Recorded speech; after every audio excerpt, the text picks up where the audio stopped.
We now understand why LEE Oswald's employment at Tujague had to be changed from 16 months to 2 months. Now we will focus our attention on when and how the FBI fabricated, changed, and destroyed private records and government documents to support their changes to Harvey Oswald and LEE Oswald's whereabouts and employment. We will explain how the FBI managed to include their fabricated documents into the Dallas police file of evidence. We will also show why and how the Warren Commission colluded with the FBI in changing the years Harvey Oswald worked at the Pfisterer Dental Lab in New Orleans from 1957 and 1958, when LEE Oswald was in Japan, to the year 1956. I knew from Frank Di Benedetto and from Robert Oswald's book that LEE Oswald began working at Tujague in June 1955.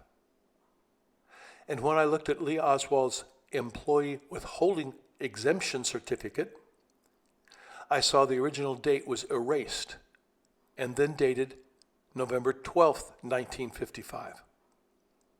Oswald's beginning date of employment at Tujague was changed from June 1955 to November 10th, 1955. Why? Because LEE Oswald's year-and-a-half employment at Tujague conflicted with Harvey Oswald's attendance at Warren Easton High School at the same time. The signature on this W-4 form is that of LEE Oswald, but the original date was changed to November 12th, 1955. I knew the original date on LEE Oswald's employee withholding exemption certificate, W-4, had been altered and changed to Saturday, November 12th, 1955. I now wanted to know how many of LEE Oswald's time cards were published in the Warren volumes. On the afternoon of the assassination, Mr. Tujague told employee Jimmy Hudnall to gather up Oswald's payroll records, time cards, and canceled payroll checks. Jimmy Hudnall told me that he gave, quote, dozens of Oswald's time cards, end quote, to the FBI. But there were only 5 time cards printed in the Warren volumes. The first time card showed LEE Oswald's beginning date of employment as November 10th, 1955. The number written on the first time card was 18, and the handwritten name Lee Harvey Oswald was totally different from the handwriting on the remaining 4 cards. The remaining 4 time cards had the number 16 handwritten on the upper left side of the time card, likely the employee number assigned to LEE Oswald. All 4 time cards were signed by LEE Oswald. The last time card shows January 14th, 1956, as the ending date of Oswald's employment. These time cards show stamped work hours in the morning and afternoon, but there are no machine stamps to show the month or the year of work. The 4 time cards with the number 16 have the signature of Lee Harvey Oswald at the top of each card. Every one of these handwritten signatures are quite similar and were all written by Lee Oswald. You will soon see that the handwritten signature of Lee Oswald is quite different from the handwritten signature of Harvey Oswald. While Lee Oswald was working full-time at Tujague from June 1955 through September 1956, Harvey Oswald attended Warren Easton High School from September 8th to October 10th, 1955. A work record and a school record were created for Lee Harvey Oswald at 2 different locations at the same time. These records threatened to expose Harvey Oswald, Lee Oswald, and the CIA's Oswald Project. It was up to the FBI to correct this problem. The FBI began their charade by destroying Lee Oswald's time cards at Tujague for the months of June, July, August, September, and October 1955. This allowed the FBI to show that one person, Lee Harvey Oswald, entered Warren Easton High School on September 8th and dropped out on October 10th, 1955. A questionable time card with the number 18 indicates that Oswald began work at Tujague on November 10th, 1955. The FBI then created a W-4 employee withholding certificate with the date of November 12th, 1955, to support the beginning date of Lee Oswald's employment at Tujague. The remaining 4 time cards from Tujague, which I believe are Lee Oswald's original time cards, showed that Lee Oswald worked at Tujague until January 14, 1956. The remainder of Lee Oswald's time cards from January 15, 1956 through September 1956 were destroyed. The FBI then photographed the 5 remaining time cards, the W-4 and W-2 forms, and gave those photographs, but no original documents, to the Warren Commission. The Warren Commission was then able to report that one and only one, Lee Harvey Oswald, attended Warren Easton High School in September and part of October 1955, and then worked at Tujague until January 14th, 1956.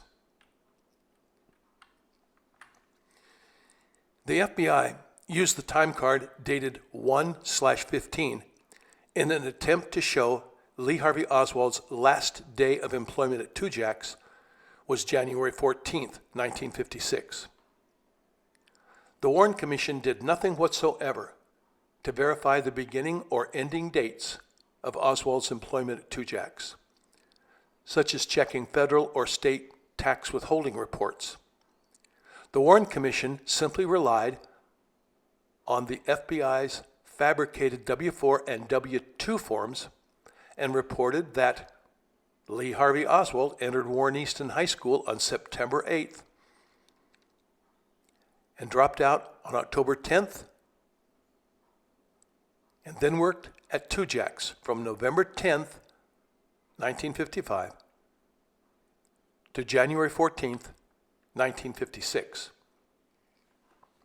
Now, to further fix Lee Oswald's last date of employment at Tujague, both Gerard Tujague and 16-year-old Lee Oswald signed a release, which released Tujague from any further claims against the company. This document, in my opinion, was nothing more than an attempt to justify and fix Oswald's last day of employment at Tujague in January 1956, because that was so very important. Now, a W-2 form consists of 6 pages, including parts A, B, C, and D, and parts 1 and 2. The Tujague W-2 forms shown above are copy C and were allegedly given to 15-year-old Lee Oswald at the end of each year to be included in his records. But in 1963, these 7-year-old 1955 and 1956 W-2 forms were not found among Oswald's possessions by the Dallas police and were not listed on the Dallas police handwritten or typed written inventory. Is it reasonable to believe that 15-year-old LEE Oswald would keep these W-2 forms in his possession for the next 8 years? These W-2 forms were fabricated by the FBI, and they first appeared on November 26, 1963, when the FBI returned 455 items of evidence to the Dallas police. In Dallas, they were inventoried and photographed jointly by the FBI and Dallas police and appear in Warren volumes as Moore Exhibit Number 1. In an honest investigation, the FBI would have found a W-2 form copy D in Oswald's file at Tujague's. The FBI created these fake W-2 forms for 1955 and 1956, and they made sure that the wages listed on these forms matched the amount of wages the FBI claims were paid to Tujague's by Tujague's to LEE Oswald in November and December 1955 and in January 1956. But neither of these W-2 forms were found, initialed, or dated by Dallas police detectives at Oswald's rooming house or at Ruth Payne's. These W-2 forms were created by the FBI in Washington, D.C. between November 23rd and November 25th, 1963. And then they were returned to the Dallas police on November 26th, 1963. In Dallas, the W-2 and W-4 forms were inventoried and photographed jointly by the FBI and the Dallas police.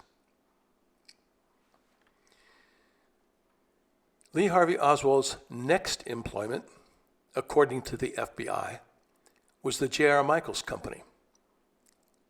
Lee Harvey Oswald allegedly began work at J.R. Michaels on Tuesday, January 17, 1956, which conflicted with Lee Oswald's employment at Tujague's from June 1955 to September 1956, 16 months. 3 days later, on Friday, January 20th, Harvey Oswald supposedly quit J.R. Michaels. Ending Oswald's employment at Tujague's in early 1956 was very important because the FBI needed to create a time frame in order to show that Oswald worked at the Pfisterer Dental Laboratory for a few months before joining the Marines in October 1956. Frank DiBenedetto had been in the import-export business for over 50 years, in the same building, in the same office, and likely knew his competitors. When I asked Frank if he knew of the J.R. Michaels Company, he smiled and said, quote, "They are directly below us. We are on the 3rd floor, and they are below us on the 2nd floor," end quote. I then told Frank that Oswald may have briefly worked for J.R. Michaels. Frank said, quote, "Oswald didn't work there. He couldn't have worked there. We are on the 3rd floor of this building, and they were 1 floor below us. We were in the same business. I was very good friends with Nick and was in his office nearly every day. We went to lunch often and were good friends. If Oswald had worked for Nick, I would have known it," end quote. After talking with Frank, I realized that Harvey Oswald working for J.R. Michaels in January 1956, while at the same time Lee Oswald was working at Tujague's, was very suspicious and probably doubtful. I then walked down the stairs of the Sandlin building and met with Nick Mazza, who was the manager of J.R. Michaels in 1956.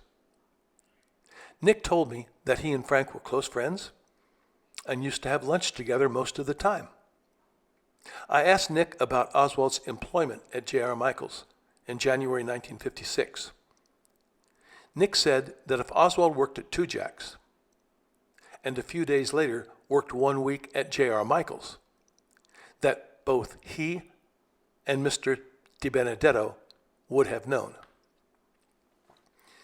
Nick said that on Monday, following the assassination of President Kennedy, 2 FBI agents came to his office and asked about Oswald's brief employment. Nick told the agents that he did not remember Oswald, whereupon the agents told Nick to go check his records for January 1956. Now, how would the FBI know that a check was written to Oswald in 1956 and was in a file in the J.R. Michaels office? And why did this check for $34.20 not match the J.R. Michaels W-2 form that reported Oswald's earnings for 2 weeks at $80? Nick personally checked the company's bank records and found a check made out to Lee Harvey Oswald in January 1956 for $34.20. Nick told me that he was surprised to find a check written to Oswald in his old bank records. Nick made several copies of this check before he gave the original check to the FBI agents. Above is an image of the check that Nick gave to me and was endorsed by Harvey Oswald. Nick was the office manager of J.R. Michaels in 1956. But Nick did not sign this check and was apparently unaware that a check had been written to Oswald. Now, once again, we are looking at an FBI fabricated W-2 form. In this case, a copy C for J.R. Michaels. Now, this 1956 copy C was for Oswald's personal records. If you look above, you'll see that copy 1 and copy 2 were for city or state or locality, federal, tax returns. Copy A goes to the Social Security Administration. Copy B is for filing with the employee's federal tax return. Copy D is for the employer record. So, what we have here is the only W-2 form in J.R. Michaels' records would have been a copy D form. If the FBI was really given a W-2 form, as alleged by the FBI, they could only have provided a copy D form from their records. This copy C form, shown above, was not in Oswald's personal records. It was not found by the Dallas police, not listed on the Dallas police handwritten or typewritten inventory. This copy C, as were the other forms from the companies Oswald worked for as a teenager, they were all copy C forms.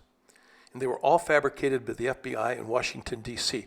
They were photographed and sent to Dallas on November 26, 1963, when the FBI returned 455 items of evidence to the Dallas police.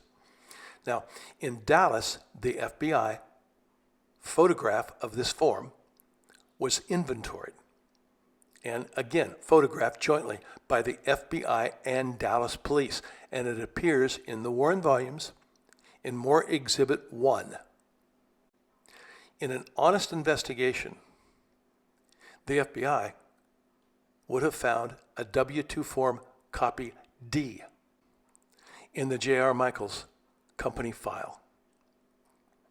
I asked Nick if J.R. Michaels had an employment file for Oswald, which would have contained a W-2 form, copy D, a W-4 form, employment application, payroll records, quarterly tax withholding filings.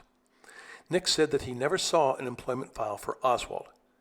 The only document Nick ever saw was the canceled check written to Oswald in the amount of $34.20 in the company's bank records. I also asked Nick if he had checked his company bank statement to see if the $34.20 check had been charged against the account, but he had not. Nick said the FBI agents visited his office on only one occasion, Monday morning, November 25th. However, there are several FBI reports that claim FBI agents visited Mazza on at least 2 other occasions. A report by agent Merriman D.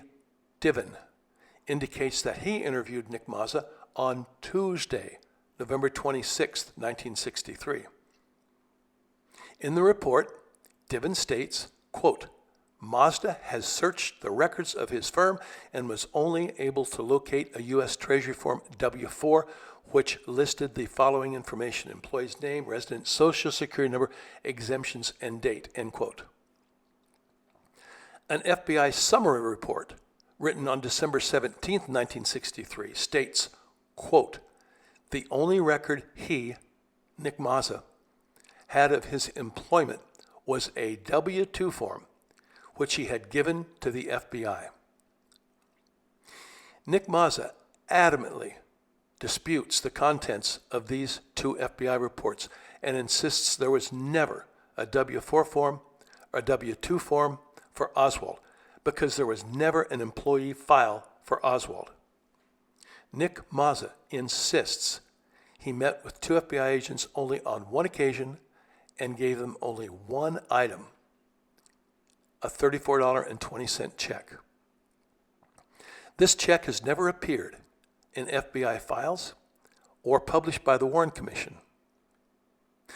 Therefore, the FBI reports, which mention the W-2 and W-4 forms, are not genuine FBI reports. They were created in an attempt to show that Nick Mazza gave a W-4 form to one FBI agent and gave a W-2 form to another FBI agent. Now, the FBI reported that on Tuesday, November 26, Nick Mazza gave a W-4 form to the FBI and a W-2 form to an FBI agent in New Orleans. Now, here's a question. How could FBI agents be collecting documents from Nick Mazza in New Orleans on Tuesday, November 26th, when the FBI office in Washington, D.C. sent 455 items of evidence, including the W-2 form, to the Dallas police on November 26th, the same day? And that form was inventoried and photographed on November 26th. Now, the FBI photographed these 2 fabricated government forms and gave only photographs to the Warren Commission. The original W-2s and W-4s disappeared. The Warren Commission used these photographs to claim that Oswald worked for J.R. Michaels, but they did nothing whatsoever to verify Oswald's beginning or ending dates of employment. It's impossible for me to believe that while LEE Oswald was working with Frank DiBenedetto at Tujague, that Harvey Oswald was working with Nick Mazza at J.R. Michaels. There was no office file for Oswald, no company copies of an Oswald W-4 form or a W-2 form, a payroll check for $34.20 that does not match the wages of $80 on a W-2 form. The FBI claiming that agents visited J.R. Michaels 3 times, which Nick Mazza disputes. And Nick Mazza insisting he gave only one item to the FBI, the $34.20 check. What is left are 2 fabricated FBI reports of agents receiving W-4 and W-2 forms from Nick Mazza, photographs of FBI fabricated W-4 and W-2 forms, and no FBI report of a $34.20 check given to Oswald. I believe Oswald's alleged employment at J.R. Michaels for 3 days was a total fabrication, a ruse, created for the purpose of further fixing Oswald's employment at J.R. Michaels ending in January 1956, in order to create a time period for Harvey Oswald to have worked at the Pfisterer Dental Laboratory in 1956 instead of in 1957 and 58, when LEE Oswald was in Japan. The FBI, however, was not very careful in creating these documents. Oswald's wages from J.R. Michaels on the W-2 form show $80, but the only check given to Oswald was for $34.20. This W-2 form was not found, initialed, or dated by the Dallas police at Oswald's rooming house or at Ruth Payne's.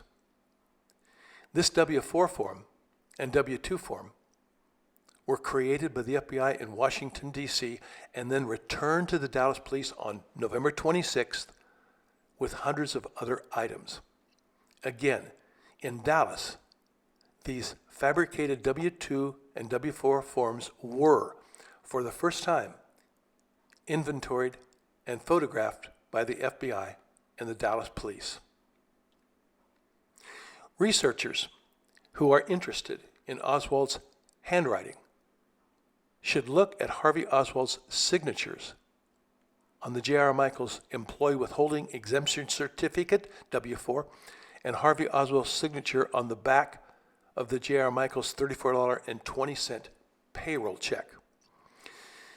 Comparing the signatures of Harvey Oswald with the signatures of LEE Oswald on the Tujague Employee Withholding Certificate, W-4, and LEE Oswald's time cards. These signatures are very different. One difference is in the formation of the letter L.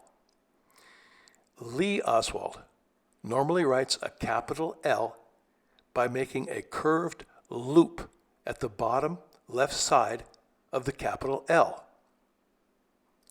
Harvey Oswald normally writes a capital L by making a sharp V at the bottom left side of the capital L. The single most difficult problem for the FBI and the Warren Commission was to resolve Paul McBride's statements to the FBI that he worked and befriended Harvey Oswald in New Orleans in 1957 and 58, when LEE Oswald was in the Marines in Japan. McBride first reported his work and friendship with Oswald in 1957 and 1958 in New Orleans that could expose Harvey Oswald and LEE Oswald to the public. But McBride had no idea that his 8-month friendship with Oswald could create such a diversion in the Oswald background and lifestyle. McBride was interviewed one time and only one time by FBI agents, which resulted in a 4-page FBI report. McBride's 4-page FBI interview was given to the Warren Commission, who soon learned they could never, ever allow McBride to testify. All employment and payroll records collected by the FBI from the Pfisterer Dental Lab were given to the Warren Commission, and all records soon disappeared. In 1992, I read each one of the Warren Commission's 26 volumes of evidence and testimony. As I read through the volumes, I began to notice there were unusual discrepancies about Oswald, such as his height, his weight, his New York school records, 2 different records of his attendance at Radar School in Biloxi, Mississippi, 2 U.S. passports with different photos of Oswald. But there were 2 things about Oswald I could never understand.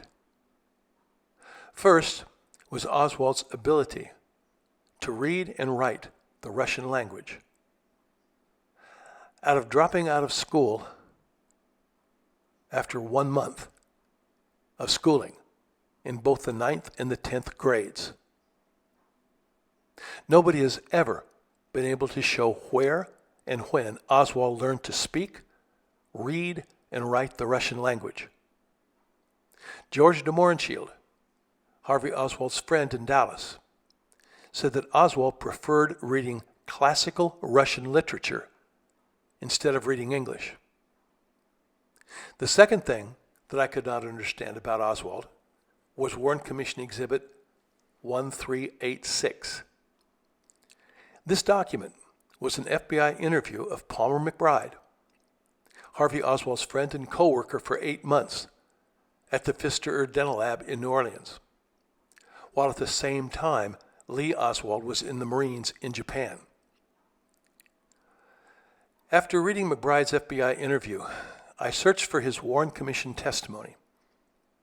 I soon learned that McBride was never interviewed by the Warren Commission, never interviewed by the House Select Committee on Assassinations, or never interviewed or even contacted by the Assassination Records Review Board. In their final report, the Warren Commission said that in the spring of 1956, Oswald worked, quote, for several months thereafter at the Pfisterer Dental Lab, end quote. Several months thereafter, with no beginning and ending dates of employment, no company records, and a few very limited interviews of a few Pfisterer employees. Palmer McBride told FBI agent John Palmer that he worked with Oswald, Harvey Oswald, he didn't say Harvey, but with Oswald, at the Pfisterer Dental Laboratory for 8 months, from October 1957 until May 1958. But, like I've said many times, in 1957 and 58, Oswald was in the Marines in Japan. Why had Palmer McBride never appeared before the Warren Commission or interviewed by any government committee? Why had Palmer McBride been ignored for 3 years? Well, the answer is obvious. McBride had exposed a critical 8-month period of Oswald's life that could not be explained. Palmer was not only ignored by the Warren Commission, but his working with Oswald in New Orleans for 8 months in 1957 and 1958 had to be covered up. The FBI gave the Warren Commission no documents whatsoever to verify the dates of Oswald's employment at Pfisterer's. But the Warren Commission had an FBI report of their interview with Palmer McBride, who said he worked with Oswald in New Orleans in 1957 and 58, same time Oswald was in Japan. Now, the Warren Commission was well aware of this conflict, and they knew they had to avoid McBride, avoid employees and records from the Pfisterer Dental Lab, and find a way to avoid the years 1957 and 1958. The Warren Commission had to completely avoid Palmer McBride. The commission decided to interview McBride's friend, William Wolfe, who casually knew Oswald. The commission then chose Wesley Liebler, the assistant counsel to the Warren Commission, to question Mr. Wolfe. Wesley Liebler knew there was a serious problem with one Lee Harvey Oswald working in New Orleans for 8 months in 1957 and 58, while at the same time another Lee Harvey Oswald was in Japan. In preparation for William Wolf's testimony, Liebler prepared a carefully worded opening statement. At the beginning of Wolf's testimony, which is published in the Warren volumes, Attorney Liebler said to Wolf, quote, "We want to inquire of you concerning possible knowledge that you have of Lee Harvey Oswald during the time that he lived in New Orleans during the period 1954 to 1955, end quote. Not the years 1957 and 58, as told by Paul McBride, Wolf's good friend, but the years were changed by Wesley Liebler to 1954 and 1955. The Warren Commission, through Wesley Liebler, had intentionally tried to change Oswald's employment at Pfisterer's from 1957 and 1958 to the years 1954 and 1955, which was before Oswald joined the Marines in October 1956. Without any objection, the Warren Commission was then able to claim that after Oswald's employment at J.R. Michaels in January 1956 ended, Oswald worked, quote, for several months thereafter at the Pfisterer Dental Lab, but without a shred of evidence. Now, for the next year, I tried to find Paul McBride, which was very time-consuming and frustrating. I made little progress, but read about Palmer's friend, William E. Wolf, who was featured in McBride's 4-page handwritten memo, and I read his testimony in the Warren Commission volumes. Wolf met Oswald at a meeting of the New Orleans Amateur Astronomy Association in January 1958. In 1993, I first located and telephoned Mr. Wolf, who was living in Slidell, Louisiana, 25 miles northeast of New Orleans. When I asked Mr. Wolf if he remembered the year he met Oswald, he thought for a minute and then said, quote, either late 1957 or early 1958, end quote. After discussing his recollections of the New Orleans Amateur Astronomy Association meeting, I was satisfied that his memory of the date was accurate. Now there were several people who knew that Oswald was in New Orleans in 1957 and 58, when Marine Corps records placed Oswald in Japan. In 1996, I flew to New Orleans and met Mr. Wolf personally in Slidell, Louisiana, who was then working as an analyst. I asked Mr. Wolf if he would please pinpoint the date of his first meeting with Oswald by listing his years of attendance at junior high and high school, and then relate those years to his association with the Astronomy Association. Wolf listed the years of his junior high school attendance and his sophomore year at De La Salle High School in 1955 to 1956. Wolf then recalled that he had missed the entire 1956 to 1957 school year due to an illness. Wolf then said he could only have met Oswald and known Oswald after returning to school in the fall of 1957. Wolf said, quote, when I returned to school, I began my junior year at Cor Jesu High School in the fall of 1957, and again attended meetings of the Astronomy Club. I met Oswald sometime after Christmas of 1957, probably in early January 1958. I met him for the first time at Walter Gerke's house when he was with McBride, end quote. This was the first and only time that Harvey Oswald visited Gerke's house or attended an astronomy meeting, but it was not his last meeting with William Wolfe Jr. William Eugene Wolfe was president of the Astronomy Association, and his close friend, Palmer McBride, had been a member for 2 years. Wolfe and McBride attended different schools, but got to know each other and became close friends through the Astronomy Association. The association consisted of more than a dozen teenagers from New Orleans and surrounding areas who shared a common interest in astronomy. One evening in early 1958, McBride took Harvey Oswald with him to William Wolfe's house.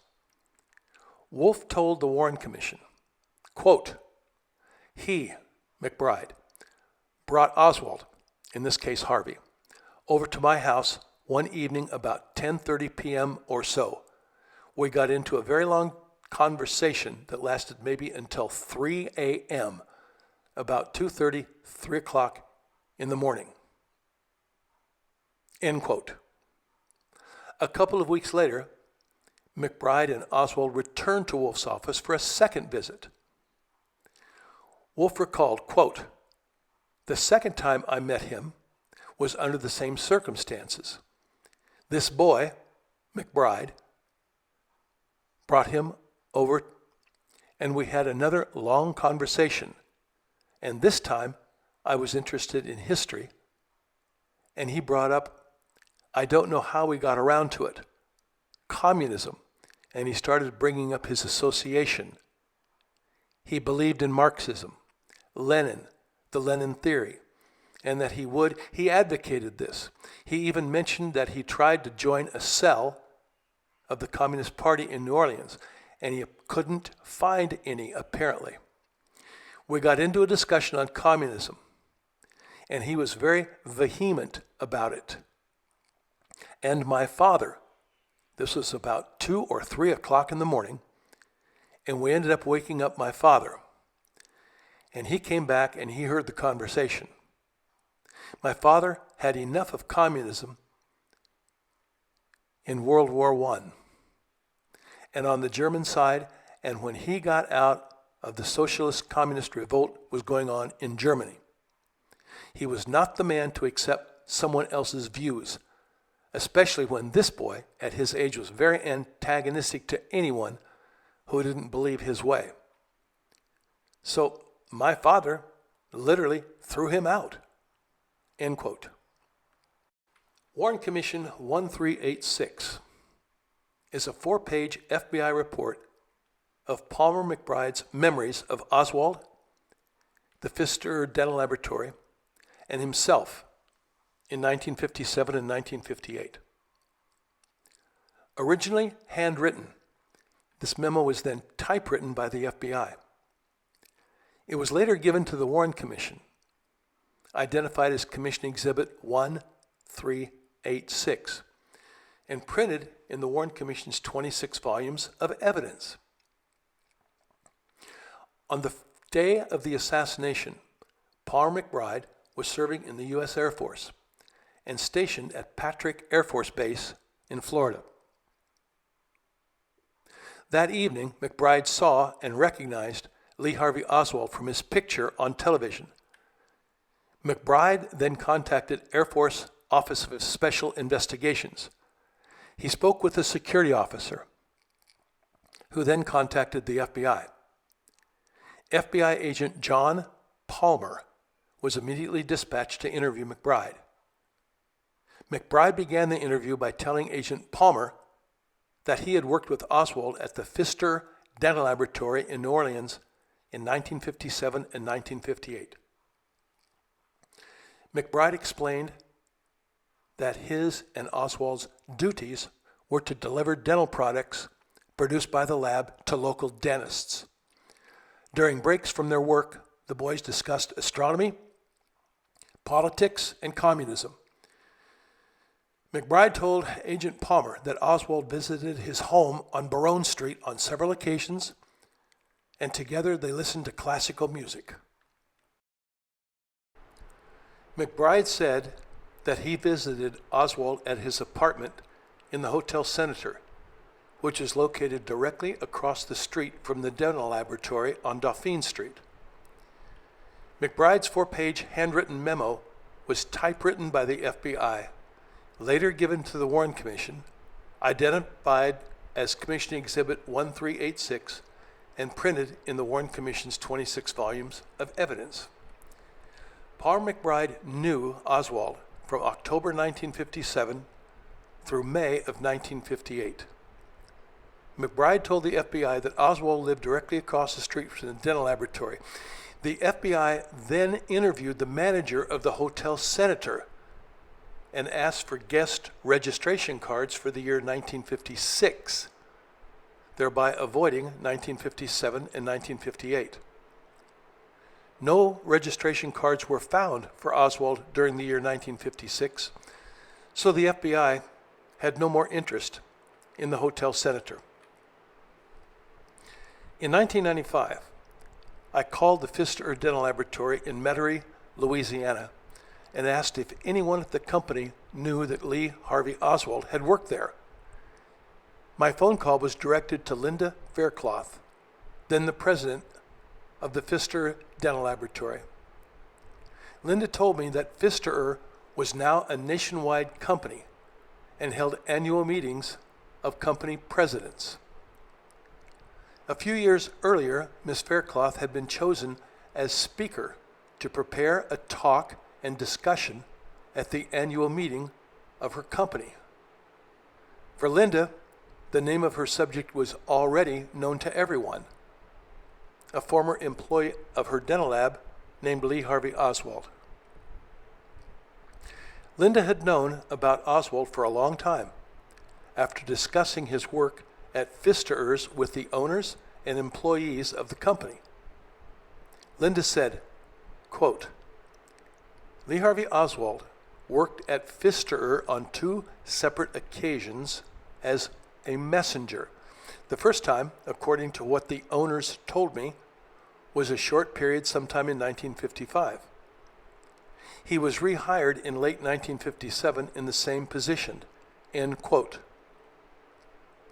I asked Linda if she knew the name Palmer McBride, and she said yes, she knew Palmer, and said Palmer was living in Sun Valley, California. Wow. As soon as my conversation with Linda ended, I called Palmer, introduced myself, and we spoke for hours. A few days later, I flew to California and met Palmer in person. McBride is a very friendly, loquacious, and kind man, the type of person you'd like to have for a neighbor or a friend. It didn't take long to realize that McBride was very intelligent and possessed a superb memory. He remembered dates, times, and places from the 1950s and 1960s better than I could remember events from last year. In my response to my questions about Oswald, McBride carefully reconstructed his life in the mid-1950s, his work at the dental lab, and his association with Oswald. McBride was absolutely certain that he met Oswald shortly after the Russians launched Sputnik, the first man-made satellite, on October 4th, 1957. From Oswald's first day of work at Pfisterer in October 1957, McBride and Oswald got along well. They quickly became close friends, and McBride invited Oswald to his home on Barone Street to listen to classical music on 2 or 3 occasions. McBride liked to visit the Opera House, where his father worked part-time, and remembered that on one occasion he and Oswald attended the opera Boris Godunov. During the 1950s, Boris Godunov played only twice in New Orleans, on October 10th and October 12th, 1957, when McBride and Oswald were in attendance. On a few occasions, Oswald took McBride across the street to his room at the Hotel Senator. McBride met Oswald's caretaker mother, who he described as, quote, short and fat. McBride said that during lunch, Oswald would always walk across the street to his room at the Hotel Senator and have lunch. By early 1958, Palmer McBride had been attending bi-monthly meetings of the New Orleans Amateur Astronomy Association for 3 years, most recently at the home of Walter Gerke, who lived at 208 Hector Avenue in Metairie, Louisiana. McBride told the FBI, quote, in early 1958, I took Oswald with me to a meeting of the New Orleans Amateur Astronomy Association at the home of Walter Gerke. End quote. When interviewed by the FBI, Walter Gerke said, quote, none of the meetings of the New Orleans Amateur Astronomy Association were held at my house until 1958, end quote. Gerke's statement simply meant that McBride and Oswald could not have attended an Astronomy Association meeting at his house any time prior to 1958. William Wolfe, Ralph Hartwell, Palmer McBride, and Walter Gerke's statements leave no doubt that Oswald attended a meeting of the Astronomy Association in early 1958 at Walter Gerke's home. In 1998, Palmer renewed his acquaintance with the Gerke and asked Gerke if he had any records from their Astronomy Association meetings in the 1950s. Gerke did not have any records, but still remembered the day when McBride brought Oswald to an association meeting at his home in early 1958. Presiding over the January 1958 meeting at Gerke's house was McBride's good friend, William E. Wolfe, a student at Corhesu High School in the 11th grade.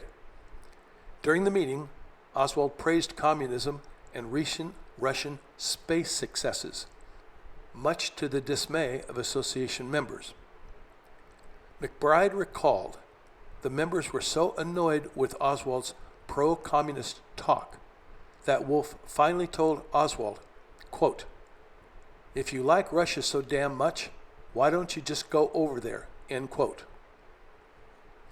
This was the first and only time Oswald attended an Astronomy Association meeting, and it occurred at Gerke's home in early 1958 while LEE Oswald was on maneuvers with fellow Marines in the South China Sea. James Harrison Vance was Palmer McBride's best friend and a member of the Astronomy Association. On one occasion, McBride asked Vance if he would work in his place at the Pfisterer Dental Lab, which Vance agreed to do. When they arrived at the lab, McBride introduced Vance to Oswald. A few days later, on January 31st, 1958, the Astronomy Association held a special meeting at Vance's house when the first U.S. satellite was placed in orbit aboard Explorer 1, launched from Cape Canaveral, Florida at 9:38 p.m. During one of my visits with Palmer, I showed him 2 photographs of Marguerite Claverie Oswald. The first photo was taken in 1945, on the day of her marriage to Edwin Ekdahl. The second photo was a photo of store employees at Paul's Shoe Store in Fort Worth at Christmas 1957. Both photos show a tall, slender, nice-looking woman who appeared to be very different from McBride's description of Harvey Oswald's mother. When I showed these photographs to McBride, he said the woman in these photographs was not the woman he met at the Hotel Senator. McBride also pointed out that in December 1957, the woman he knew as Oswald's mother was living in New Orleans at the Hotel Senator and not living and working in Fort Worth. I then showed McBride a photograph taken in 1954 of the heavy-set, dour-looking Marguerite Oswald imposter sitting on a chair in her apartment at 126 Exchange Place in New Orleans. McBride said, quote, "That's her. That's the woman I met," end quote. From my research, I realized that if a Lee Harvey Oswald was in New Orleans and another Lee Harvey Oswald was with the Marines in Japan at the same time, then both of these young men were likely connected to U.S. intelligence. They both had mothers, lives, and backgrounds, both before and after 1957 and 1958. I then began to focus my research on Oswald, locating documents, photographs, and people who met and knew Lee Harvey Oswald during the 1950s. I never believed we would know the names of the shooters of President Kennedy, their locations, the number of shots fired, and who murdered President Kennedy. However, if we could find out who was responsible for creating two Lee Harvey Oswalds, then we would learn who was responsible for his assassination. In November 1997, and again in November 1998, I invited Palmer to attend JFK conferences in Dallas. Palmer told the audience of researchers that Oswald quit Pfisterer's, quote, "a month or two before I quit," end quote. McBride then explained that he, quote, "joined the Air Force Reserves on August 15, 1958, and recalled that Oswald quit Pfisterer a month or two earlier, in June or July of 1958. He, Oswald, said he was moving to Fort Worth, where he had a job selling shoes," end quote. After moving to Fort Worth, Oswald wrote a letter to the dental lab that was read aloud to office and staff members. I was very glad to have met and became friends with Palmer McBride for several years. I first met Palmer at his home in Sun Valley, California, and later visited him on several occasions at his home in Winnetka, California. Palmer passed away in 2013, but part of his life will remain forever with the Warren Commission. Now, after Oswald dropped out of Warren Easton High School in New Orleans in October 1955, Oswald and his caretaker mother apparently left New Orleans and moved to California. Oswald was interviewed by Texas Employment Commission counselor Laurel Kittrell, and he told her he had worked at an office in California for 6 months when he was 16 years old. Here's what he said. Laurel Kittrell wrote, "It was before I went into the Marines even. It was when I was just 16. I had this messenger job in California. It was a motor scooter messenger boy job, but I worked in the office too, filing and taking care of the mail. It was for an investment company, and I worked there 6 months. The name of it was the ETI Realty Company." Now, those were words spoken by Harvey Oswald to Laurel Kittrell. Laura remembered the name of the city as Encino, California. When Harvey Oswald mentioned the name Murray Chotiner, Laura asked Harvey Oswald how he knew the name Murray Chotiner. Laura said, quote, "Did you work for Murray Chotiner in California?" End quote. The young man replied, quote, "He's a crook," end quote.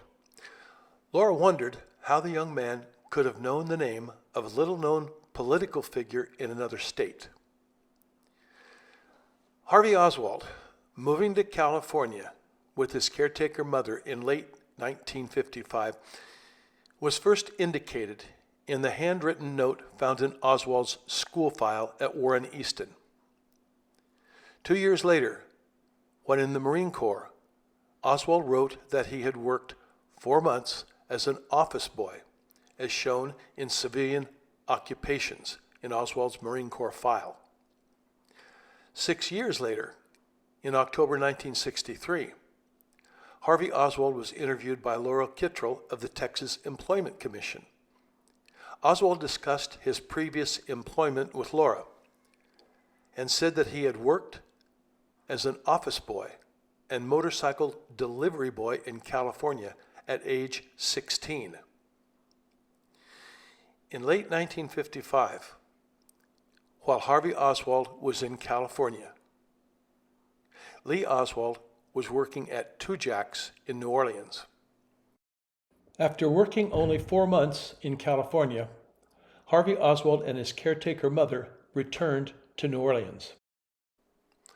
On March 1st, 1956, the Louisiana Department of Labor issued a work permit to Oswald. 3 months later, on July 1st, 1956, Harvey Oswald and the Marguerite Oswald imposter relocated to Fort Worth in preparation for Harvey's enlistment in the Marine Corps. Harvey and his caretaker mother moved into the Upper West apartment in a 2-story brick building at 4936 Collinwood. LEE Oswald's brother, Robert Oswald, moved in and lived together with Harvey Oswald and his caretaker mother for the next 5 months.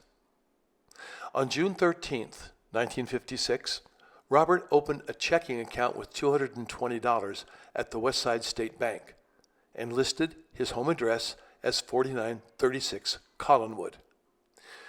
LEE Oswald, who began working at Tujague's in June 1955, was still working at Tujague's during the summer of 1956 and living with his mother at 126 Exchange in New Orleans. The landlady at 4936 Collinwood was Mrs. James Taylor. Mrs. Taylor told the FBI that LEE Oswald, who was Harvey, lived in this apartment until he joined the Marines in October.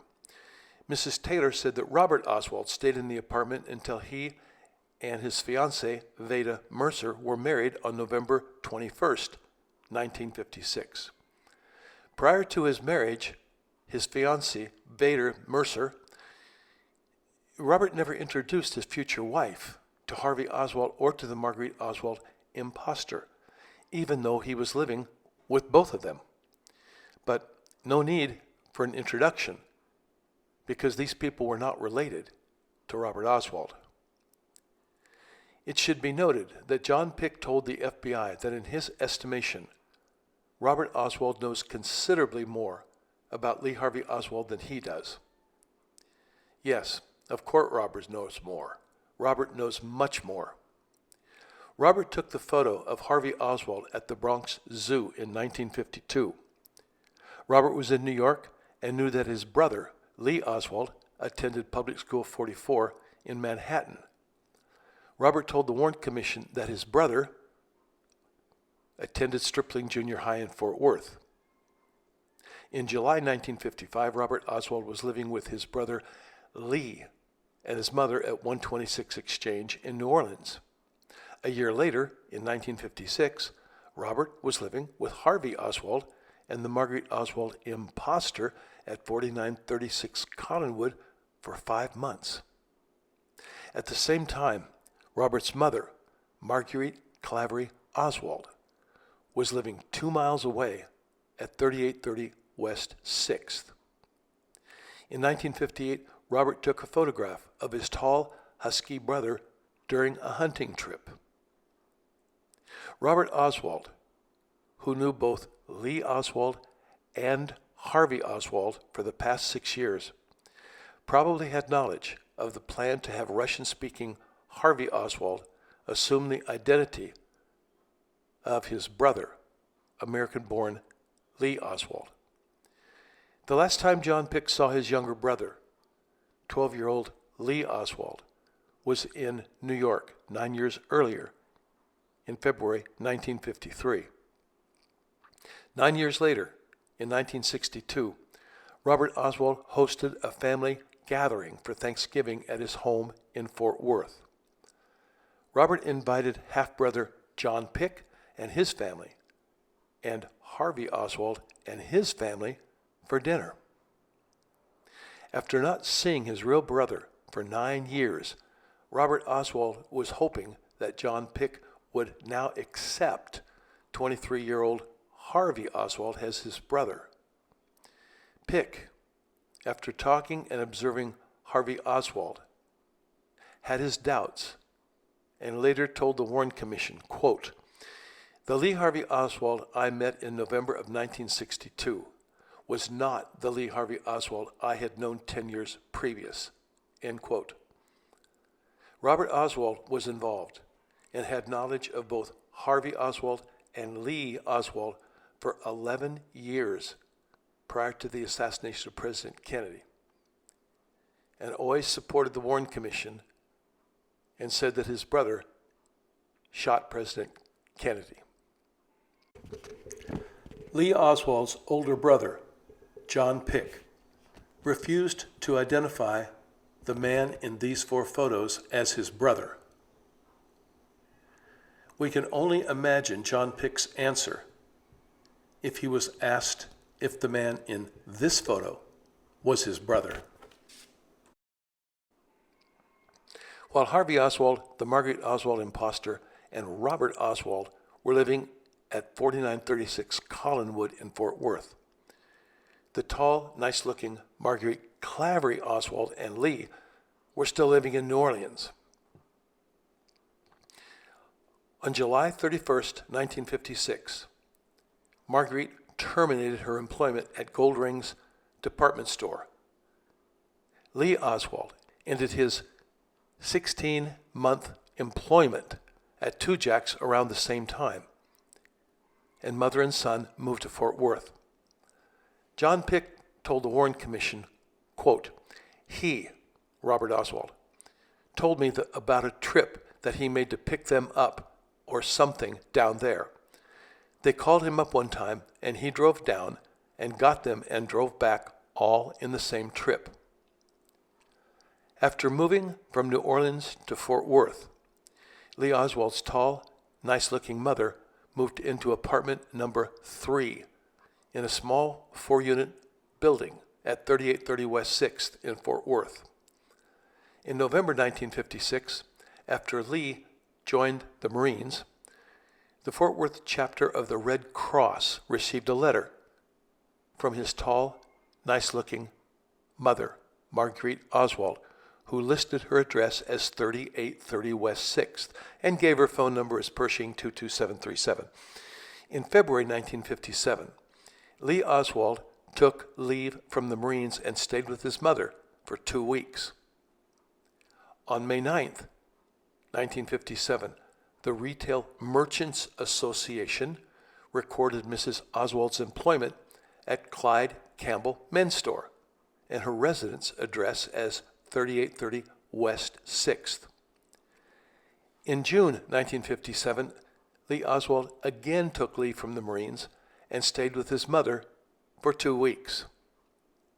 2 months later, on August 31st, 1957, LEE Oswald was en route to Japan aboard the USS Bexar. When the troop transport stopped in Hawaii for a few days, LEE Oswald mailed a postcard to his mother from Honolulu, Hawaii, to his mother at 3830 West 6th in Fort Worth. LEE wrote, "Well, only 1 day here, but I have been here having a lot of fun.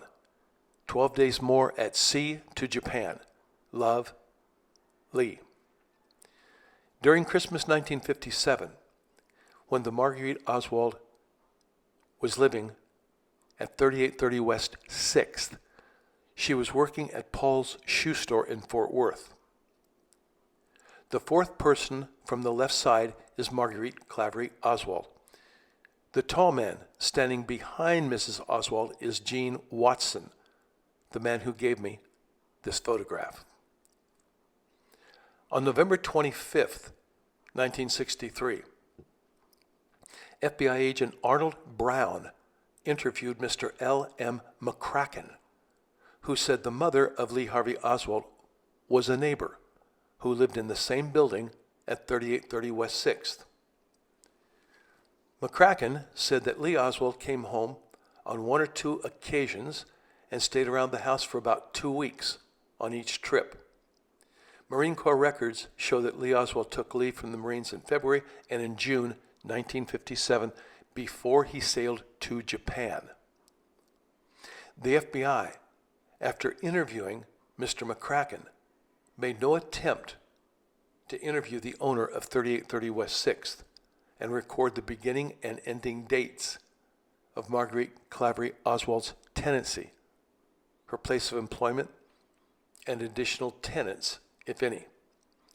However, FBI agent Robley Madland interviewed landlady Mrs. James Taylor, who said that Marguerite Oswald and her two sons, Robert Oswald and Lee Harvey Oswald, which was Harvey, lived in the Upper West apartment of her building at 4936 Collinwood from the summer of 1956 through November 1956. Now, the FBI had two reports of two Marguerite Oswalds at two different addresses in Fort Worth, and each woman with a son named Lee Harvey Oswald.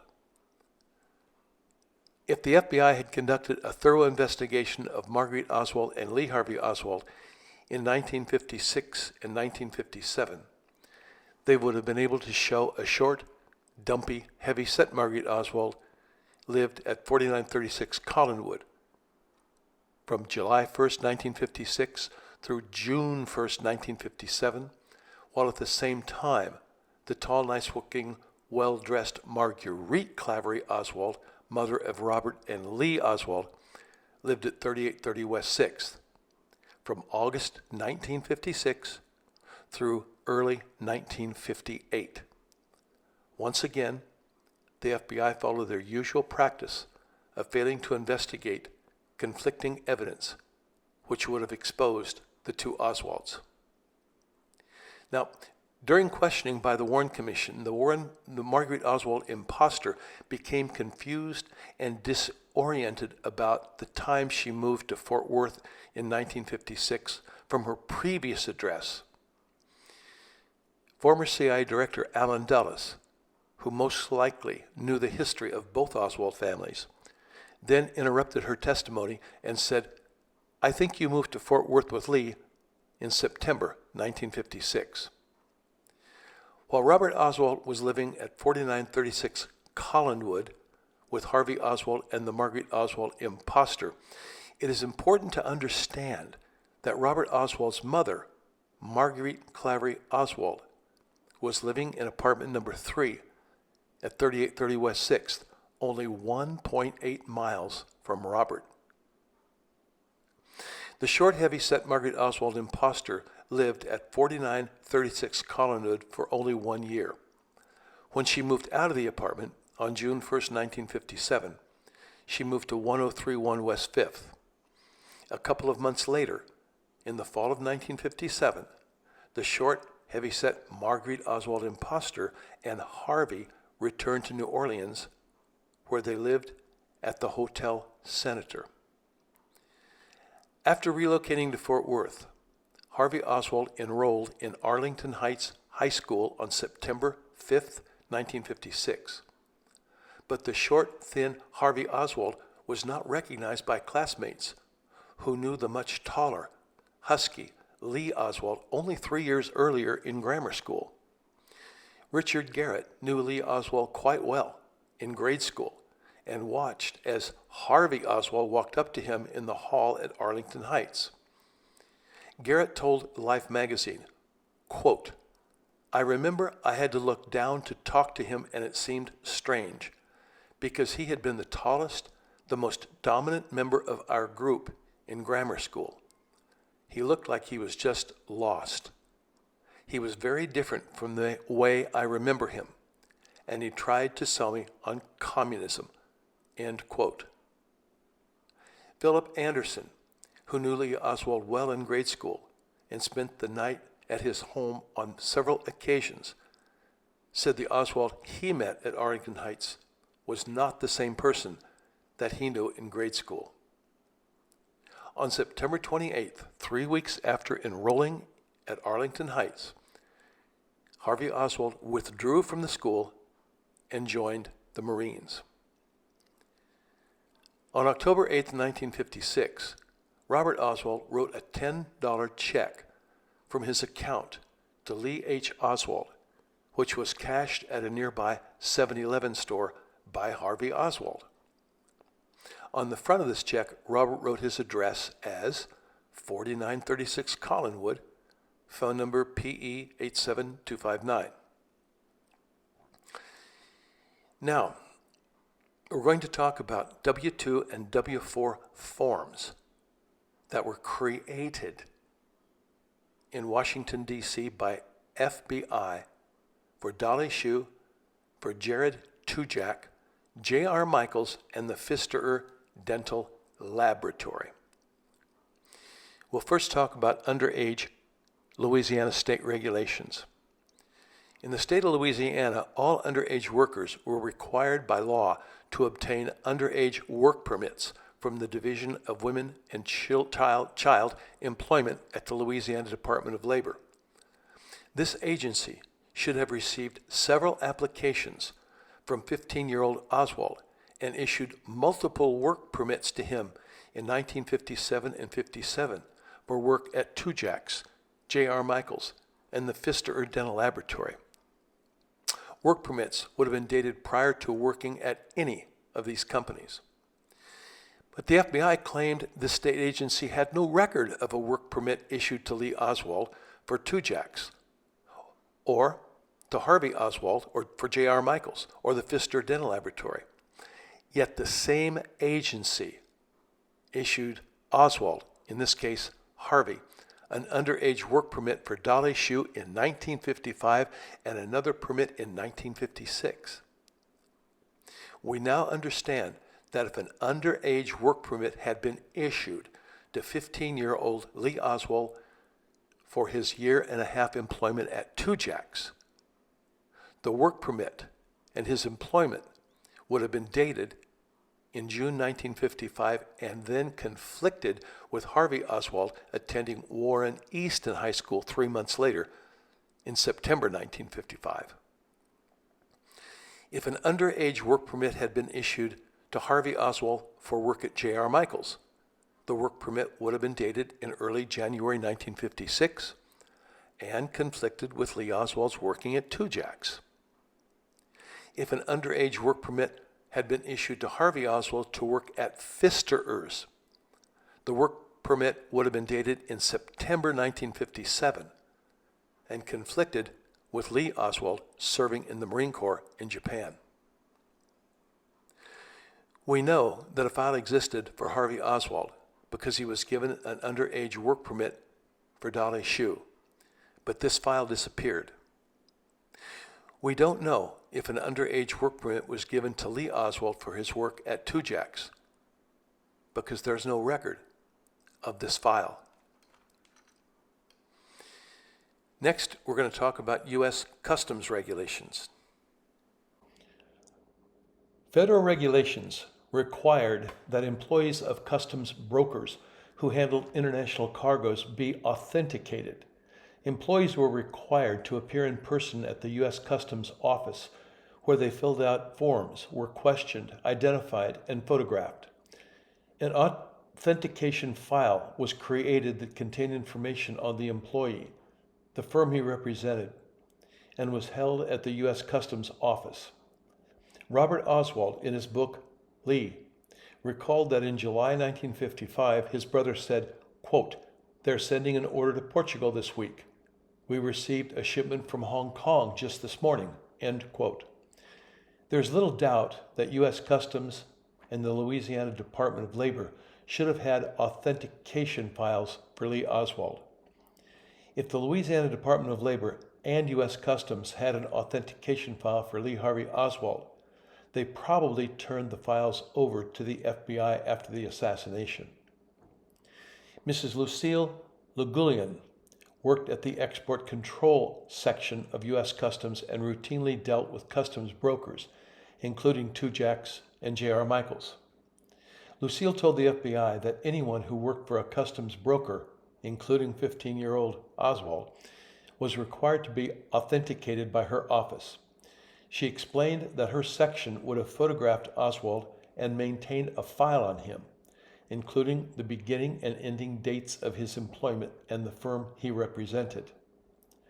After speaking with the FBI agents, Mrs. Legullian directed them to her supervisor, Mrs. Doris Nakari, who was in charge of the export control section. Mrs. Nakari told the agents that she had custody of all authentication files on companies and their employees who did business with U.S. Customs in New Orleans. But the FBI claimed that Ms. Nakari had no file on Oswald and did not remember him. If the FBI did confiscate Oswald's authentication file from U.S. Customs and Oswald's file from the Louisiana Department of Labor, they suppressed information in those files and kept it from the public. The FBI had to suppress this file because the beginning and ending dates of Lee Oswald's employment at Tujague would conflict with Harvey Oswald attending Warren Easton High School and his alleged employment at Pfister's in the spring of 1956. If neither U.S. Customs nor the Louisiana Department of Labor had a file for a 15-year-old Oswald, then both Tujague and J.R. Michaels were in violation of both U.S. Customs and Louisiana Department of Labor regulations, which is highly unlikely. Immediately after the assassination, the FBI had to find a way to merge the backgrounds of Harvey and Lee into one and only one Lee Harvey Oswald. Now, there were three major conflicts for the FBI to sort out. The first conflict was Lee Oswald's year-and-a-half employment at Tujague from June 1955 to August 1956, which conflicted with Harvey Oswald working at Pfisterer in 1955 and attending Warren Easton High School in September 1955. The second conflict was Robert Oswald living with Harvey Oswald and his caretaker mother for 5 months at 4936 Collinwood in Fort Worth, while Lee Oswald and his mother were working in New Orleans and residing at 126 Exchange Place. The third conflict was Harvey Oswald's employment in New Orleans at the Pfisterer Dental Laboratory in 1957 and 58, while Lee Oswald was in the Marines in Japan. In an honest investigation to learn Oswald's employment history, the FBI would simply have verified the dates of Oswald's employment from business records at Tujague and Pfisterer's. But even without company records, the FBI could have interviewed the company owners, staff, co-workers, requested copies of Oswald's payroll checks from their bank, or requested a schedule of payments made to Social Security on behalf of Oswald by his former employers. They could also have asked the IRS or the Louisiana Department of Revenue for a schedule of taxes, federal or state, withheld from the Oswald's payroll. But such information from government records would conflict with Harvey Oswald attending Warren Easton High School, working at J.R. Michaels, and working at the Pfisterer Dental Laboratory in 1957 and 58 while Oswald was in the Marines in Japan. It was very obvious that the dates of Lee Oswald's year-and-a-half work history at Tujague had to be altered. Now, the FBI had to merge, somehow, Harvey Oswald's schooling and employment with Lee Oswald's 16-month employment at Tujague's from June 1955 through September 1956. As previously discussed, Lee Oswald's time cards at Tujague's conflicted with Harvey Oswald's attending Warren Easton High School in the fall semester of 1955. The FBI destroyed Lee Oswald's time cards at Tujague's from June through November 1955, which provided time for Oswald to attend high school in New Orleans from September 8th through October 10th, 1955. After dropping out of high school, the 5 remaining time cards would show that Oswald worked at Tujague's from November 10th through January 14th, 1956. Now, Oswald's next job, allegedly at J.R. Michaels for 3 days, is doubtful. I say doubtful because if Harvey and his caretaker mother lived 4 months in California from mid-October 1955 through February 1956, then Harvey could not have worked at J.R. Michaels.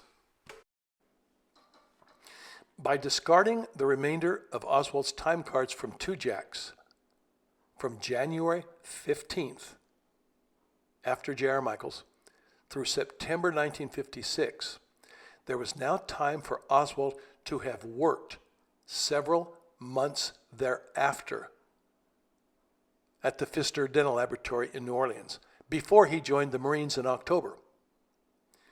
Now, the FBI made sure there were no verifiable and accurate company records from Tujague's, J.R. Michaels, or Pfisterer's that could accurately determine Oswald's dates of employment. The FBI simply created W-2 and W-4 government forms for each of these 3 companies in an attempt to justify their changing the dates of Lee Oswald's employment. And most important was changing the date of Harvey Oswald's employment at Pfisterer's from the years 1957 and 58 to the year 1956. Now, after fabricating the W-2 forms and W-4 government forms, withholding forms, for these companies, the FBI needed to quietly place these items into evidence because they didn't pick these forms up from any of these companies. And they certainly didn't pick these forms up. The Dallas police did not find these forms in Oswald's room on Beckley or in Ruth Payne's garage. So there's a big question as to where these things came from. And the FBI really never even gave any kind of verifiable documentation as to where these W-2 forms came from. Anyway, they needed to get these into evidence, so here's how they did it. The W-2 forms, the ones fabricated by the FBI, were given to the Warren Commission for Dolly Shoe, Tujague's, J.R. Michaels, and Pfisterer's, were all noted as copy C. And the copy C is sent to employees at the year end for their personal records.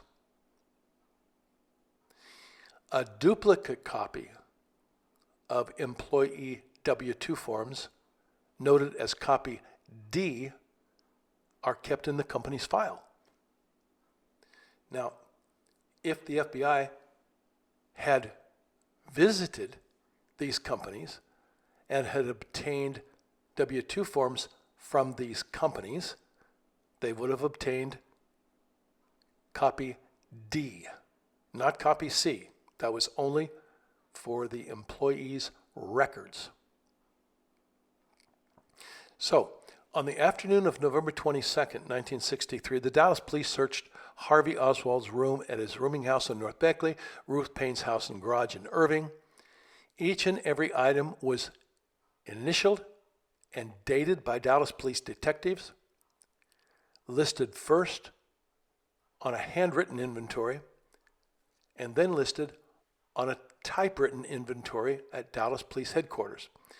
Later, both of these inventories were identified by the Warren Commission as Stovall A, Stovall B, and Turner 1. Not a single W-2 form or W-4 form was found by Dallas police detectives. Now, around midnight of November 22nd, 225 items of evidence collected by the Dallas police were photographed on the floor of the Dallas police station. But there's no W-2 or W-4 forms. On the early morning, we're talking midnight, all of these 225 items collected by the Dallas police were sent to FBI headquarters in Washington, D.C. Now, the FBI fabricated W-form copy C for the Pfisterer Dental Laboratory was for Oswald's personal records. And like I've said before, an identical copy, copy D, was kept in the company records file. But all of the Pfisterer company records disappeared after they were collected by the FBI. The copy C form was not found by the Dallas police and not listed on the Dallas police handwritten or typewritten inventory. This copy C was fabricated by the FBI, photographed by the FBI, and first appeared after the FBI returned the original 225 items along with 230 additional items to the Dallas police on November 26th. Now, the Dallas police and FBI on November 26th inventoried the 225 items and the 230 items, 225 items, for a total of 455 items. And these appear numbered 1 through 455 in the Warren volumes as Moore Exhibit 1. Now, in the National Archives, there are no original W-2 forms or W-4 forms, only FBI photographs. I'd like you to look at the bottom of this form and the words outlined in blue.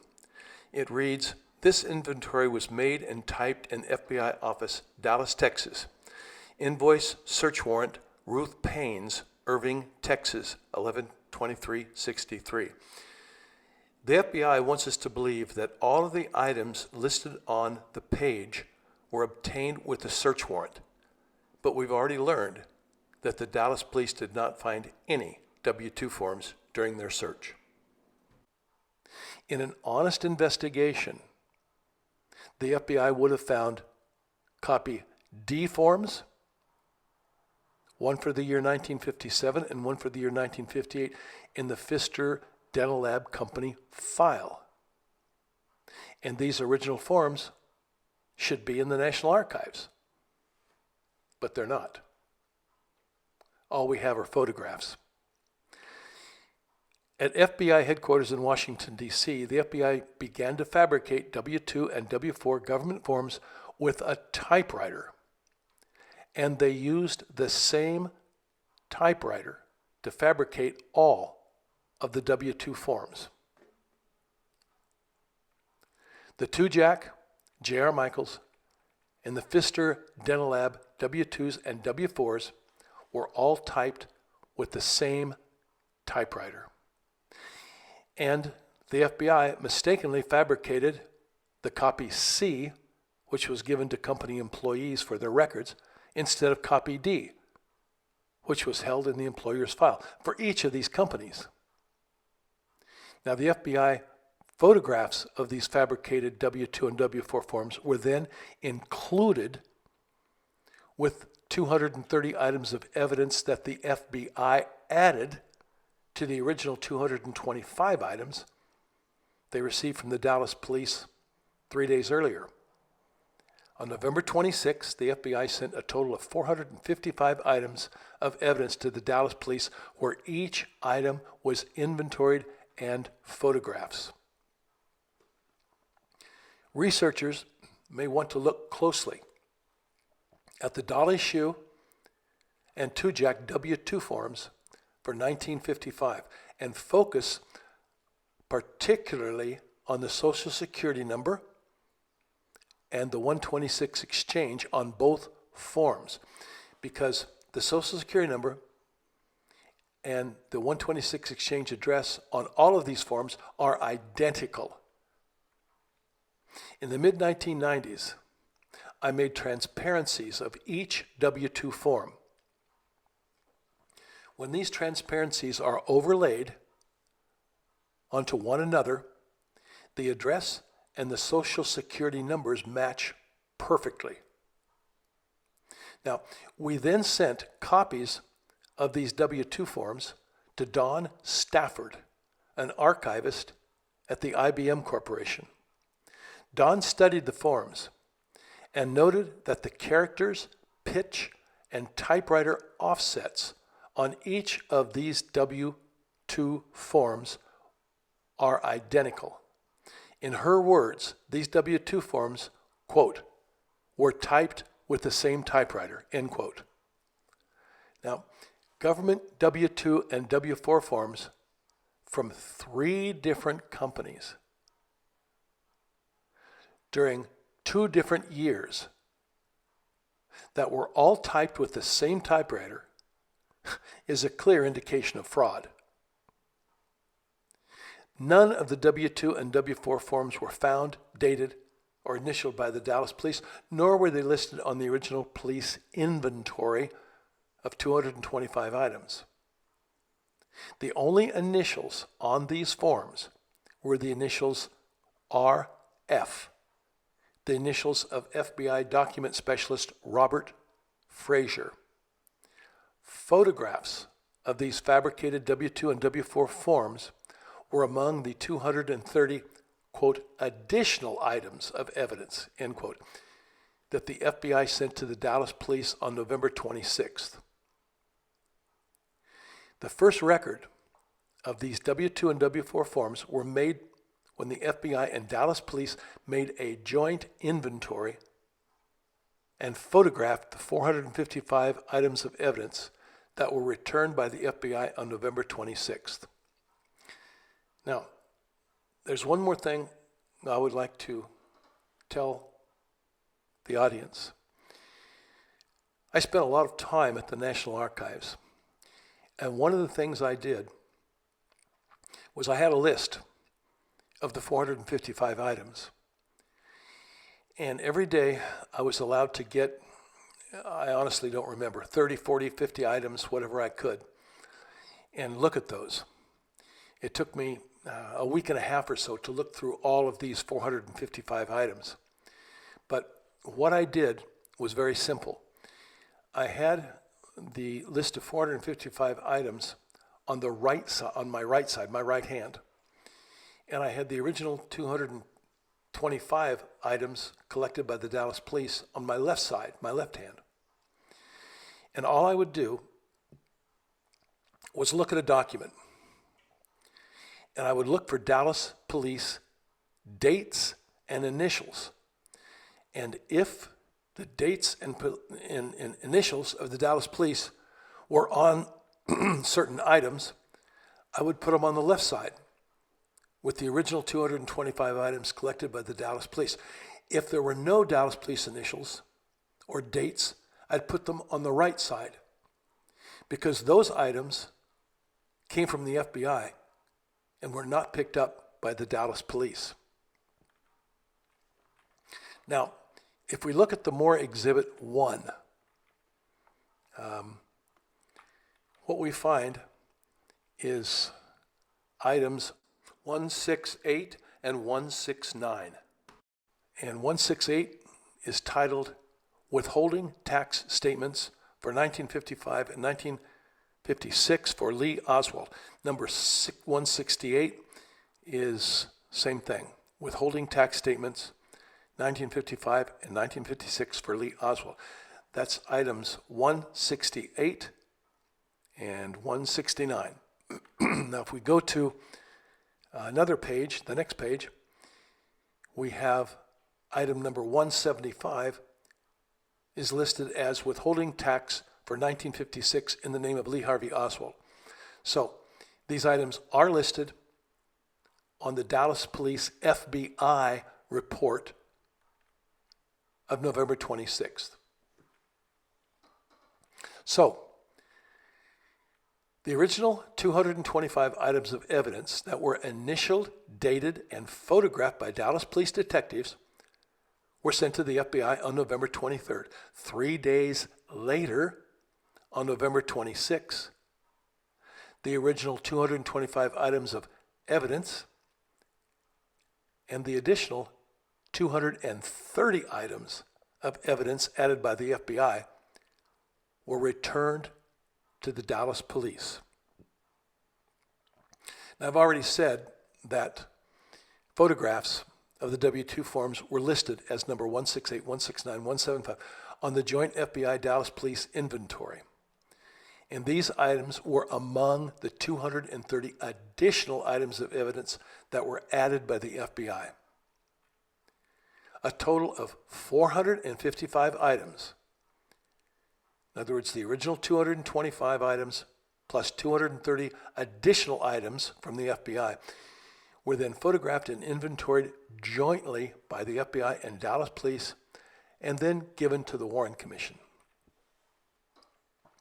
Now, the FBI's decision to fabricate government tax withholding forms within days of the assassination is proof positive that FBI officials knew intimate details of Harvey Oswald and Lee Oswald's schooling and work history as teenagers.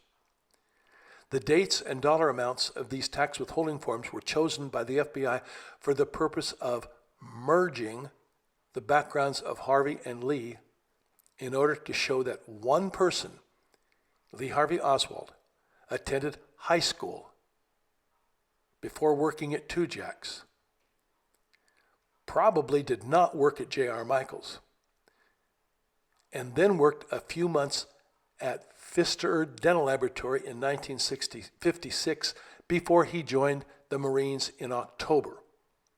So creating these W-2 and W-4 forms within days of the assassination shows that top FBI officials were not only familiar with the backgrounds of Harvey Oswald and Lee Oswald, but shows their intent and willingness to keep this information secret. Now, the creation of the tax withholding forms momentarily resolved the problem of Harvey and Lee Oswald being in different locations at the same time on multiple occasions. But there were still related issues that government officials had to cover up. And one of them involves Marina Oswald.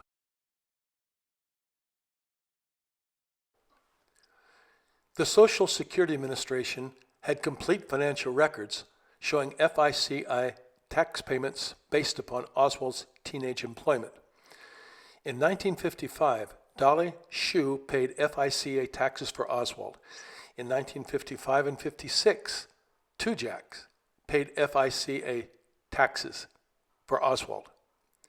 In 1956, J.R. Michaels paid FICA for taxes for Oswald. In 1957 and 58, the Pfisterer Dental Lab paid FICA taxes for Oswald. While at the same time, the United States Marine Corps, Department of the Navy, paid FICA taxes for Lee Oswald in 1957, 1958, and 1959. However, duplicate Social Security records for duplicate Oswalds from 1955 through 1959 posed a serious problem and could never be made public. On January 9th, 1964, 6 weeks after Harvey Oswald's death, The Social Security Administration office in Dallas received a completed application for survivors' insurance benefits filled out by Marina M. Oswald. Social Security responded by providing Marina with a determination of award. One of the most interesting items on this form is her husband's birth date, which is shown as October 19, 1939. The date of October 19 was often used as the birthday for Harvey Oswald, while the birthday of LEE Oswald was always October 18. Marina was, of course, married to Harvey Oswald. Another interesting item is the first base year, item number 3, which is shown as 1951, even though Oswald's first job in 1955 at Dolly Shoe. The last base year is shown as 1963.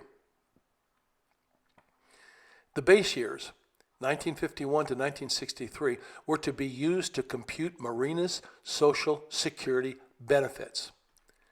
Social Security was supposed to have based Marina's benefits on Oswald's lifetime earnings from 1951 to 1963. Yet only 2 months after the assassination of President Kennedy, the Social Security Administration intentionally awarded only 16 months of benefits to Marina, based upon Harvey Oswald's earnings in the years 1962 and 1963, which totaled $3,306. Without any explanation, Social Security failed to include 59 months of benefits for Oswald's pre-1962 earnings from his employment at Dolly Shoe, Tujague's, J.R. Michaels, the Pfisterer Dental Laboratory, and the Department of the Navy, the Marines. Social Security should have recorded 75 months of FICA benefits based upon Oswald's lifetime employment from 1955 to 1963. But instead of awarding 75 months of benefits to Marina, Social Security awarded only 16 months of benefits. This is yet another government bureaucracy corrupted by the need to cover up Social Security records that would expose the existence of Harvey Oswald and LEE. Within 24 hours of the assassination, FBI Director J. Edgar Hoover sent FBI agents to various cities throughout the United States to collect documents and files relating to Harvey Oswald and LEE Oswald. FBI agents were instructed where to go and precisely which documents to seize. Therefore, we can conclude that Hoover knew about Harvey Oswald and LEE Oswald's background long before November 22, 1963. And Hoover knew, or was told on November 22nd, the American public could never be told the truth about the two Oswalds or the CIA's Oswald Project. The American public would then blame the CIA for the assassination of President Kennedy and demand to know the true identity and background of Russian-speaking Harvey Oswald, who was accused of killing President Kennedy. When the FBI or any other government agency collects, alters, or destroys evidence, it is natural for the public to believe there has been a cover-up. We know the FBI has altered and destroyed several of Oswald's school records, fabricated numerous government documents, confiscated LEE Oswald's file from the Texas Department of Public Safety in Austin, Texas, deliberately ignored employment records from 1954 through 1960 for Marguerite Claverie Oswald, ignored employment records for Marguerite Oswald, imposter, except for Dolly Shoe, working in New Orleans from 1954 through 1958. altered Harvey and Lee Oswald's school attendance and employment as teenagers, added 230 unknown items with 225 items of Harvey Oswald's original possessions, and then returned 455 items to the Dallas police to be inventoried. We have seen many original documents disappear, and then only black and white photographs of the missing items given to the Warren Commission. The Warren Commission's ability to correctly piece together Oswald's background is severely limited. With the disappearance of so much evidence, the deliberate fabrication and alteration of evidence, and the ease with which the FBI had to Social Security records, Internal Revenue Service records, and likely all government records, it is reasonable to believe there are many more questionable FBI reports to be found in the Warren volumes. Warren Commission attorney Burt Griffin was suspicious of the FBI's involvement and collaboration in the investigation of President Kennedy's murder. Griffin said, quote, "All of the records were in the hands of the two agencies, FBI and CIA, and, if they so desired, any information or files could have been destroyed or laundered prior to the time the Commission could get them," end quote. Griffin was correct. The FBI had destroyed and laundered evidence, while the CIA denied any connection with Oswald. There was one person on the Warren Commission staff, a young attorney, who was assigned the task of researching the background and history of Lee Harvey Oswald and his family. John Hart Ely, at age 26, was the youngest member to serve on the staff of the Warren Commission. Following the Warren Commission, Mr. Ely was a professor of law at Yale for 5 years, at Harvard Law for 9 years, Stanford Law Dean for 14 years, and was recognized as one of the most important constitutional scholars of his generation. As Mr. Ely studied the history and background of Lee Harvey Oswald and his family, he slowly began to realize there were Oswald duplicates.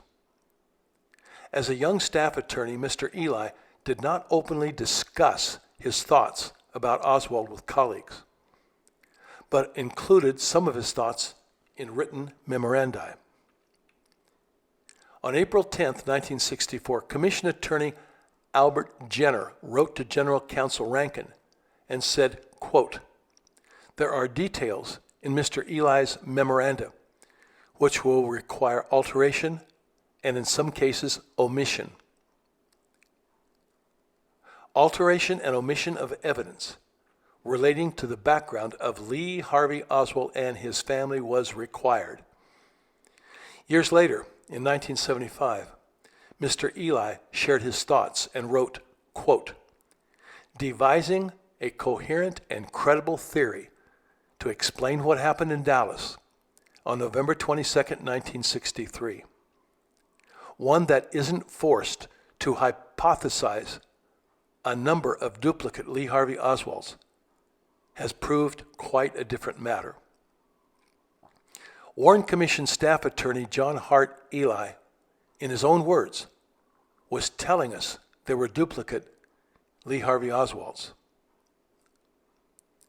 We can only guess how many other Warren Commission members and staff shared Mr. Ely's thoughts. Mr. Ely further explained, "We were all more innocent a decade ago. Since that time, to our collective sorrow, we have learned many things. We have learned, to what once seemed common sense, that persons in high places will, at substantial risk to themselves, cover up for the misdeeds of subordinates who seem of little consequence. In 1964, one had to be a genuine radical to take seriously the thought that other federal agencies were withholding significant information from the Warren Commission. In 1975, it would take a person of unusual naivety to ignore that possibility. We have learned that investigative agencies are not the monoliths we once thought they were. Perhaps there is no realistic possibility that those in possession of the facts bearing on this issue will ever reveal them. But even that is something we are entitled to know. Every American is entitled to be angry about the recent disclosures and accusations, but perhaps our entitlement is the greatest of all. End quote. Every American is entitled to know the facts and the truth about the assassination of President Kennedy. Every American is entitled to know and understand the FBI's massive cover-up of evidence, fabrication of documents, disappearance of evidence, and how the FBI merged the lives of Harvey and Lee into one and only one, Lee Harvey Oswald. And every American is entitled to know the facts, the biography, and the true identity of the Russian-speaking young man who was accused of assassinating President Kennedy.